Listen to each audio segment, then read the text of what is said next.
The cardiovascular illness is actually a non-communicable disease. Now, earlier, the communicable diseases like infection and all used to be the daily news in the media, but lately it has been found that almost 60% diseases that are taking our lives are non-communicable diseases, and out of these, the cardiovascular illness is the most important one. Now, out of this cardiovascular illness, there are many illnesses which are to be mentioned, like rheumatic heart disease, hypertension, hypertensive heart disease, then coronary artery disease. All these are again complicated by certain complications like arrhythmias, like atrial fibrillation. Again, heart failure is another issue which is gradually increasing as our population is gradually uh, having the increased age. So, lately we are seeing that the cardiovascular disease is a great problem. Coronary artery disease is attaining an epidemic proportion, and every third patient in cardiovascular illnesses is actually the coronary artery disease. So the scenario is in terms of diseases are like this.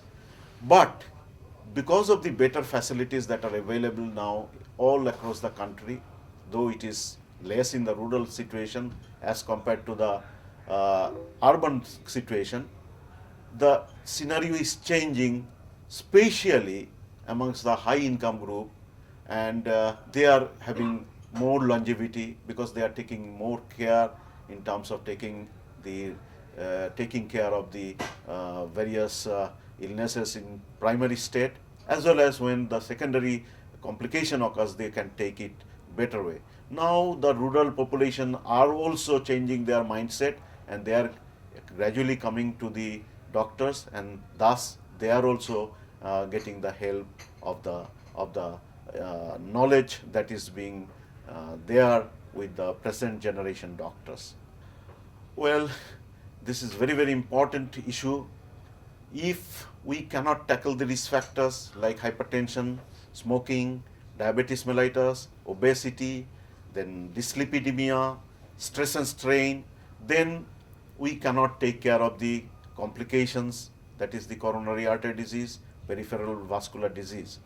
So we'll have to have our plans. In fact, we are going in that direction regarding the preventive aspect, and we already conducted the national survey on 21st of this month, and we are getting some information like awareness amongst the people about hypertension is very low. Similarly, the rate of medication that is being taken up by the people is also low.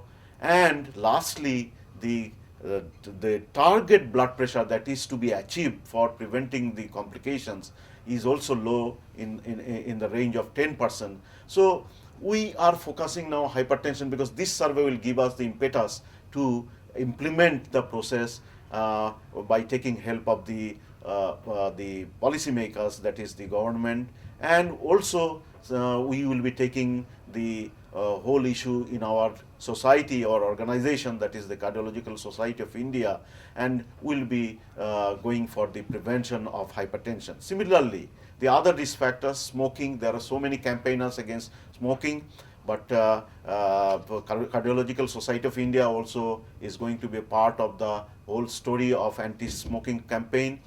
We are strongly campaigning against the other risk factors. We have highlighted how to say no to salt, how to say no to smoking, how to say no to stress, how to do the relaxation, how to take the healthy diet, what sort of diet will be helpful, and we are to encourage actually the physical activity. And we have already put this in the book, and this will be published on 4th of October, and it will be delivered to the school students. This is very, very important news. We have chosen 1,200 schools where from they will be distributed to about 6 lakh of population, 6 lakh of population, and they will be getting the help from the books, so far the cardiovascular illness is concerned. At the same time, our society has also taken up certain actions in preventive measures.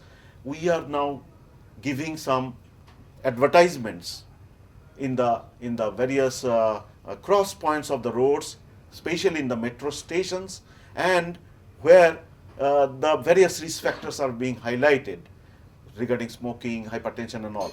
And I think that by creating a sort of awareness, and if it starts quite in younger life, especially in the school students, and they become the messengers to the family, then possibly the prevention aspects will take a momentum, and thereby the scenario of cardiovascular illness will definitely change in future.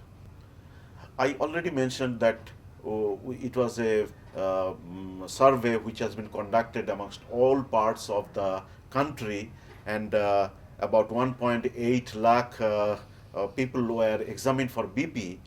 Our main aim was to know how much the people knows about the hypertension aspect, whether they are taking medicine or not, and whether the pressure is controlled or not. So that sort of information was our primary aim. It's not a prevalence study. It's not a creating a sort of data study. We just wanted to have our impression. So we actually came to know that awareness amongst the public is very low. It's low to the range of about 50 to 60%.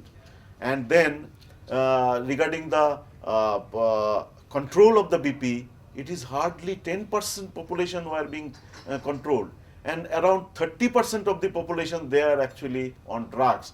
They leave the drug just in the middle when they heard the news that their BP has been controlled.